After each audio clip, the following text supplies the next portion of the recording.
जय हिंद friends, welcome back to your channel. स्वागत है एक बार फिर से आपके अपने इस यूट्यूब चैनल कंपटीशन की दुकान पर। कैसे हो आप सब? आई होप आप सभी स्वस्थ होंगे, अच्छे होंगे और आपकी पढ़ाई भी अच्छी चल रही होगी। जैसा कि आप लोगों ने थंबनेल में देखा, आज से हम लोग इसमें चालू करने वाले हैं ज्योग्राफी यानी भूगोल के प्रश्न। ये वो प्रश्न होंगे, ये भारत का भूगोल तथा विश्व का भूगोल। बात को समझिए ध्यान से। भारत का भूगोल तथा विश्व का भूगोल, ये मिक्स क्वेश्चन होंगे जो आपके एसएससी एमटीएस 2022 में पूछे गए थे, जैसा कि ऊपर लिखा हुआ है। ठीक है ना। इसके पहले हम लोगों ने एसएससी एमटीएस के फिजिक्स के सारे क्वेश्चन कवर किए हैं। इसके पहले हमने हिस्ट्री के क्वेश्चन कवर किए एसएससी एमटीएस 2022 में जो आए थे। और अब एक और उसमें सीरीज चल रही एसएससी एमटीएस 2021 के, जिसमें 5 या 6 वीडियो अपलोड हो चुके हैं। और आज से, क्योंकि जानते हो आप लोग एमटीएस का पेपर आगे लगा हुआ है, तो आप लोग पढ़ाई ढंग से करते रहिए। और आज से हम लोग चालू करेंगे ज्योग्राफी के यानी भूगोल के वो सभी प्रश्न जो आपके प्रीवियस ईयर में पूछेगा। और ये देखो लिखा है एग्ज़ाम डेट 2/5/2023 टू 20/6/2023। 2023 में जो आपके एग्ज़ाम होने थे एसएससी एमटीएस के, और ये 2022 के सभी प्रीवियस ईयर विश्व के तथा भारत के भूगोल के प्रश्न हैं। आई होप आप हमारी पूरी बात समझ गए होंगे। तो चलिए वीडियो स्टार्ट करते हैं, देखते हैं पहला क्वेश्चन क्या है। तो पहला क्वेश्चन लिखा हुआ है, 18वीं शताब्दी में ब्रिटेन में सूती कपड़ा उद्योग के विकास का क्या परिणाम हुआ? ध्यान से समझिए। लिखा है 18वीं शताब्दी में ब्रिटेन में सूती कपड़ा उद्योग के विकास का क्या परिणाम हुआ। देखते हैं ऑप्शन इसका। पहला ऑप्शन लिखा है भारत में कपड़ा उत्पादन में गिरावट। दूसरा लिखा है भारत में ब्रिटिश कपड़ा उद्योगों में गिरावट। तीसरा लिखा है ब्रिटेन में भारतीय वस्त्रों की मांग में वृद्धि। और चौथा लिखा है भारत में भारतीय वस्त्रों की मांग में वृद्धि। तो इसका पहला ऑप्शन सही हो जाएगा।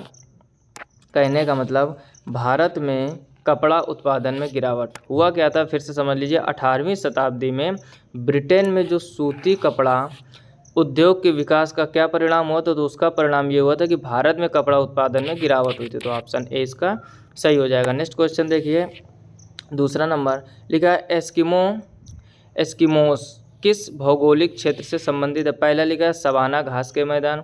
दूसरा लिखा है शुष्क क्षेत्र। तीसरा लिखा है उष्ण कटिबंधीय वर्षावन क्षेत्र। तीसरा लिखा है ध्रुवीय क्षेत्र। तो इसका ऑप्शन डी सही हो जाएगा, ध्रुवीय क्षेत्र।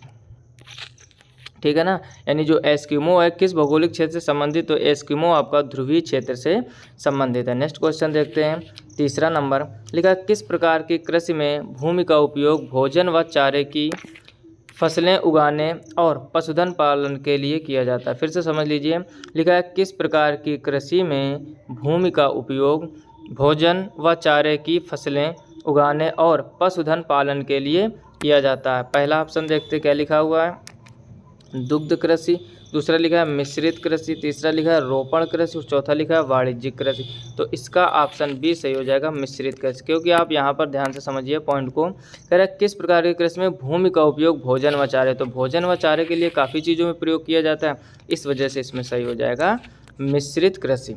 आई होप आपको जानकारी है अच्छी लग रही होगी। यदि अच्छी लग रही हो तो वीडियो को लाइक जरूर कर दीजिए अगर अभी तक नहीं किया। नेक्स्ट क्वेश्चन देखते हैं, चौथा नंबर लिखा है निम्नलिखित में से कौन 3 प्रमुख प्रकार की शैलों में से एक नहीं है। पहला लिखा है आग्नेय शैल। दूसरा लिखा है चुंबकीय शैल। तीसरा लिखा है कायांतरित शैल। और चौथा लिखा है अवसादी शैल।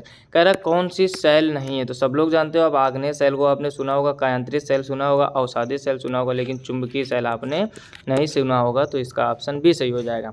कहने का मतलब कह रहा है निम्नलिखित में से कौन 3 प्रमुख प्रकार की शैलों में से एक नहीं है, तो वह है आपकी चुंबकीय शैल। नेक्स्ट क्वेश्चन देखते हैं, 5वां नंबर लिखा है 2011 की जनगणना के अनुसार भारत में निम्न में से किस राज्य का लिंगानुपात सबसे अधिक है। पहला लिखा है महाराष्ट्र। दूसरा लिखा है आंध्र प्रदेश। तीसरा लिखा है केरल। और चौथा लिखा है तमिलनाडु। तो 2011 में जो आपकी जनसंख्या वाली जनगणना हुई थी उसमें लिंगानुपात सबसे अधिक केरल का आया था। फिर 2000 देखो, हर 10 वर्ष में जनगणना होती है जनता वाली, यानी कितनी पॉपुलेशन है भारत में।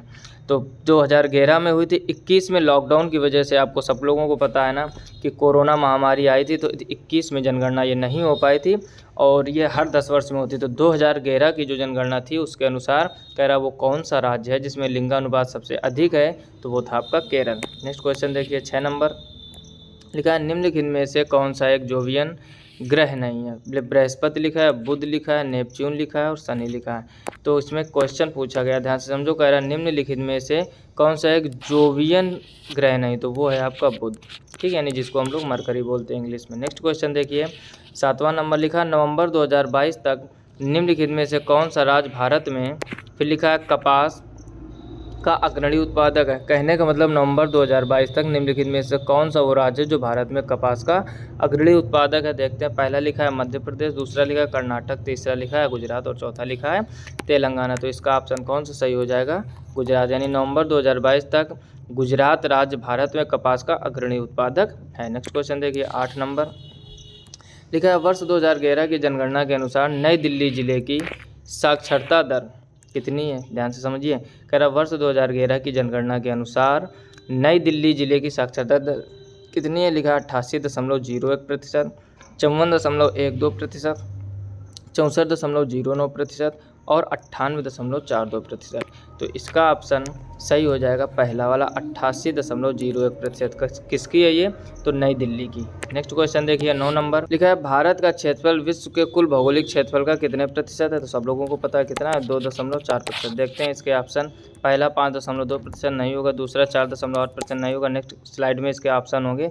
तो आप ध्यान से समझो, भारत का जो क्षेत्रफल है वो विश्व के कुल भौगोलिक क्षेत्रफल का कितना है, 2.4%। तो नेक्स्ट क्वेश्चन, नेक्स्ट ऑप्शन देखते हैं इसके, क्या लिखा है, 2.4% और लिखा है 3.2%। तो उधर ही हमने बताया था आपको कि जो भौगोलिक है वो कितना है, 2.4%। इसको आप तैयार कर लीजिए। और ये ऐसे क्वेश्चन, देखो भूगोल के कुछ क्वेश्चन ऐसे होते हैं ज़्यादातर जो कभी बदलते नहीं, ठीक, तो आप समझ लीजिए, याद भी कर लीजिए ये, क्योंकि ये रोज ने भूगोल हो चाहे इतिहास हो, ठीक, ये बदलने वाले नहीं, सिर्फ आपका करंट अफेयर्स बदलता है, कुछ चीज़ें बदलती हैं, वो मैटर अलग होता है। नेक्स्ट क्वेश्चन देखिए, 10 नंबर लिखा, भारत का पड़ोसी देश नेपाल भारत के खालिस्तान में स्थित है। अब देखो, भारत का पड़ोसी देश लिखा है पूर्व में, फिर लिखा उत्तर में, फिर लिखा पश्चिम में, फिर लिखा दक्षिण में। तो भारत का जो पड़ोसी देश है नेपाल, वो कहाँ स्थित है, उत्तर में। अब देखो, पड़ोसी देश से रिलेटेड क्वेश्चन आया तो भारत के जितने पड़ोसी देश है कौन सा किस दिशा में स्थित है उसको समझ लीजिए। देखो यहाँ पर थोड़ा हम इंडिया का मैप बनाने का प्रयास करेंगे। जैसे जो इंडिया का मैप होता है आपका, वो कुछ इस टाइप से होता है, ऊपरी हिस्सा कुछ ऐसा होता है, ठीक, लगभग बनाने का प्रयास करेंगे।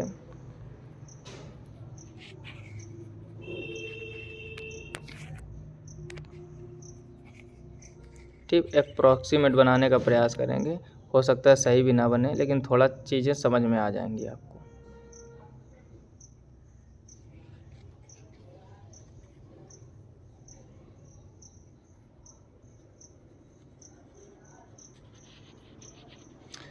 ठीक है, तो इस टाइप का कुछ अपना इंडिया का मैप होता है। अब देखो चीज़ें समझो यहाँ पर।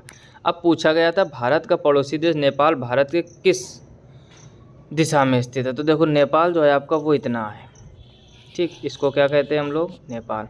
अगर भूटान पूछ दिया जाए तो ये आपका भूटान है, यहाँ पर हम भी बना दे रहे हैं। बांग्लादेश पूछा जाए तो ये बांग्लादेश है आपका, ठीक। पाकिस्तान पूछा जाए तो ये इधर इस साइड में पश्चिम में, यानी ये क्या है आपका पाकिस्तान।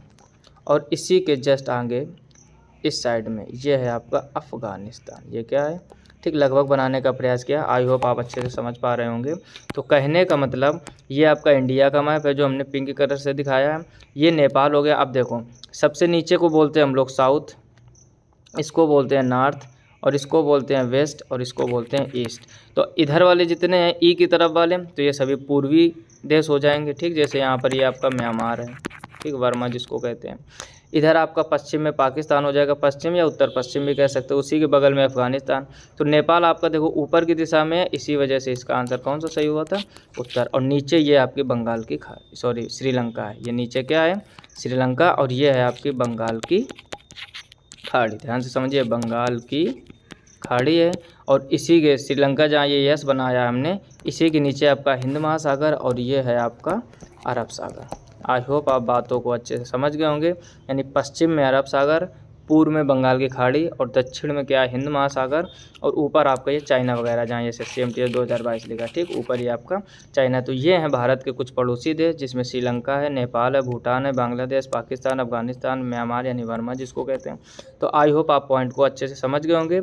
यदि ये अच्छा लग रहा हो ना, तो इसको आप स्क्रीनशॉट ले लीजिए उस स्क्रीनशॉट से आपके पास हमेशा बना रहेगा ये रिवीजन के तौर पर। ठीक, तो जल्दी से इसका स्क्रीनशॉट ले लीजिए, फिर अगला क्वेश्चन करवाते हैं। ठीक है, तो इसका आंसर कौन सा सही हो जाएगा? उत्तर, यानी जो नेपाल है उत्तर में स्थित है। और भी देखो एक चीज़ और होती है, जैसे अभी नेपाल पूछा है, हो सकता है पाकिस्तान पूछ दे, बांग्लादेश पूछ दे, श्रीलंका पूछ दे, तो उस मैप से आप आसानी से कर पाओगे। नेक्स्ट क्वेश्चन देखिए 11 नंबर लिखा, जब नदी मैदानी क्षेत्र में प्रवेश करती है तो वह मोड़दार मार्ग पर बहने लगती है। नदी के इन्हीं बड़े मोड़ों को खालिस्तान कहते हैं। यानी जब नदी होती है, ध्यान से समझो, अच्छा क्वेश्चन है ये भी, जब नदी मैदानी क्षेत्र में प्रवेश करती है तो वह मोड़दार मार्ग पर बहने लगती है। कह रहा नदी के इन्हीं बड़े मोड़ों को क्या कहते हैं? तो पहला लिखा है विसर्प, दूसरा लिखा चाप झील, तीसरा लिखा तटबंध, चौथा लिखा स्टैक। तो इसको हम लोग विसर्प ही कहते हैं। तो इसका ऑप्शन ए सही हो जाएगा, यानी विसर्प। नेक्स्ट क्वेश्चन देखिए 12 नंबर लिखा हुआ है, भारतवर्ष में कौन से वन बहुतायत में पाए जाते हैं? यानी भारत जो देश है अपना, इसमें बहुतायत यानी बहुत मात्रा में कौन से वन पाए जाते हैं? तो पर्वतीय वन लिखा है, फिर लिखा उष्णकटिबंधीय सदाबहार वन, फिर लिखा है मैंग्रोव वन, लिखा उष्णकटिबंधीय पर्णपाती वन। तो ऑप्शन डी इसका सही हो जाएगा, यानी भारत में जो सबसे ज़्यादा वन पाए जाते हैं वो हैं आपके उष्णकटिबंधीय पर्णपाती वन। नेक्स्ट क्वेश्चन देखिए 13 नंबर लिखा है, निम्नलिखित में से कौन सा मोटे अनाज का एक उदाहरण नहीं है? ध्यान से समझो, अच्छा क्वेश्चन है। गेहूँ, ज्वार, रागी और बाजरा। तो कह रहा है मोटा अनाज, ध्यान से समझो, मोटे अनाज का उदाहरण नहीं है, तो वो हो जाएगा आपका ऑप्शन नंबर ए, यानी गेहूँ। गेहूँ जो है मोटे अनाज का उदाहरण नहीं है। नेक्स्ट क्वेश्चन देखिए 14 नंबर, फिर देखो आगे 2011। देखो जनगणना से रिलेटेड जितने क्वेश्चन आएंगे वो 2011 से ही आएंगे, क्योंकि 21 में हुई नहीं थी, आप समझ रहे होंगे बात को। तो लिखा है 2011 की जनगणना के अनुसार निम्न में से किस केंद्र शासित प्रदेश का लिंगानुपात सबसे कम? देखो वहाँ पूछा गया था सबसे अधिक, तो वो था केरल। अब सबसे कम वाला पूछा गया, देखिए ऑप्शन पहले लिखा है दमन और दीव, फिर लिखा अंडमान और निकोबार द्वीप समूह, फिर लिखा लक्षद्वीप, फिर लिखा दादरा और नगर हवेली। तो दमन और दीव में लिंगानुपात सबसे कम था। कहने का मतलब जो 2011 की जनगणना हुई थी, सबसे कम लिंगानुपात किसका था? दमन और दीव का। भारत के किस राज्य का सबसे अधिक लिंगानुपात था? तो वो था आपका केरल। पीछे हम लोग क्वेश्चन कर भी चुके, दोनों इंपॉर्टेंट क्वेश्चन है, जरूर तैयार कर लीजिए। नेक्स्ट क्वेश्चन देखिए 15 नंबर लिखा, दक्कन का पठार भारत में एक त्रिकोणीय भूभाग है जो खालिस्तान या नदी के दक्षिण में स्थित है। यानी जो दक्कन का पठार है भारत में एक त्रिकोणीय भूभाग है जो खालिस्तान या फिर नदी के दक्षिण में, यानी कौन सी वो नदी है जिसके दक्षिण में स्थित है दक्कन का पठार? तो वो हो जाएगा आपका, देखते हैं ऑप्शन, पहला लिखा नर्मदा, दूसरा गंगा तो हो ही नहीं सकता, ताप्ती, देखो तापी नहीं, यहाँ पर का सही कर लेना, ये ताप्ती होता है यहाँ पर। ठीक, और फिर लिखा कृष्णा। तो इसका ऑप्शन सही हो जाएगा आपका पहला, यानी नर्मदा। यानी दक्कन का पठार है वो नर्मदा नदी के दक्षिण में स्थित है। नेक्स्ट क्वेश्चन देखिए 16 नंबर लिखा है, काई और लाइकेन किस प्रकार के वनों में पाए जाते हैं? पहला लिखा टुंड्रा वन, दूसरा लिखा उष्णकटिबंधीय वर्षा वन, तीसरा लिखा शंकुधारी वन और चौथा लिखा समशीतोष्ण वन। तो इसका ऑप्शन पहला सही हो जाएगा, टुंड्रा वन। ठीक, काई और लाइकेन किस प्रकार के वनों में पाए जाते हैं? तो ये टुंड्रा वन में पाए जाते हैं। नेक्स्ट क्वेश्चन देखिए 17 नंबर लिखा है, जो बल पृथ्वी के आंतरिक भाग में घटित होते हैं उन्हें फिर खालिस्तान दिया कहते हैं।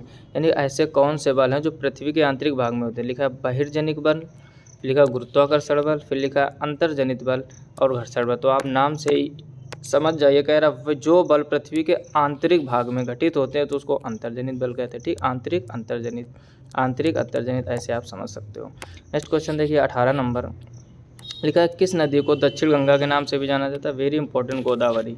ठीक है ना, कई बार कई एग्जामों में से सिखा चुका है, वेरी इंपॉर्टेंट है। यानी गंगा तो एक नदी है ही, अगर कहते हैं दक्षिण गंगा के नाम से किसे जाना जाता है तो वो है आपकी गोदावरी। नेक्स्ट क्वेश्चन देखिए 19 नंबर लिखा हुआ, गोरखपुर भारत के खालिस्तान रेलवे का मुख्यालय है। यानी जो गोरखपुर है भारत के कौन से रेलवे का मुख्यालय? लिखा है पूर्वी, दूसरा लिखा है पश्चिमी, फिर लिखा है उत्तर पूर्वी, फिर लिखा है उत्तरी। तो आप लोग जानते हो जो गोरखपुर है वो उत्तर पूर्वी मुख्यालय, क्योंकि उत्तर पूर्व में स्थित है। तो गोरखपुर भारत के खालिस्तान रेलवे का मुख्यालय, तो वो उत्तर पूर्वी। अब उत्तर पूर्वी को आप यहाँ पर सेट करके पूरा पॉइंट पढ़िए, अच्छे से समझ में आ जाएगा।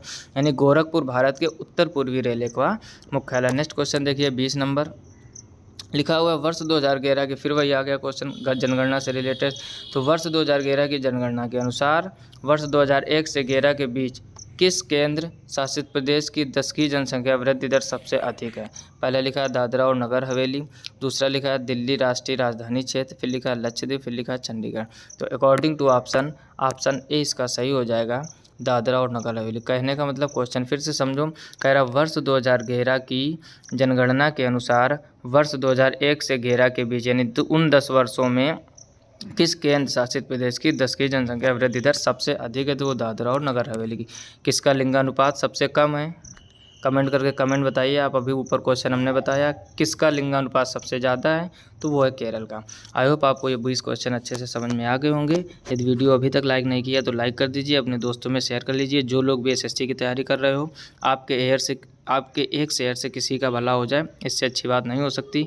अगर आप भी चैनल पर पहली बार आए हो तो इस चैनल को ज़रूर से ज़रूर सब्सक्राइब कर लो और नोटिफिकेशन बेल को ऑल पर सेलेक्ट कर लो, जिससे मैं कोई भी नया वीडियो अपलोड करूँ तो आपको तुरंत नोटिफिकेशन मिल जाए और आपको वो जानकारी मिल सके। मिलते हैं नेक्स्ट वीडियो में, तब तक अपना ख्याल रखिए, अच्छे से पढ़ाई करते रहिए। तब तक के लिए जय हिंद, राधे राधे।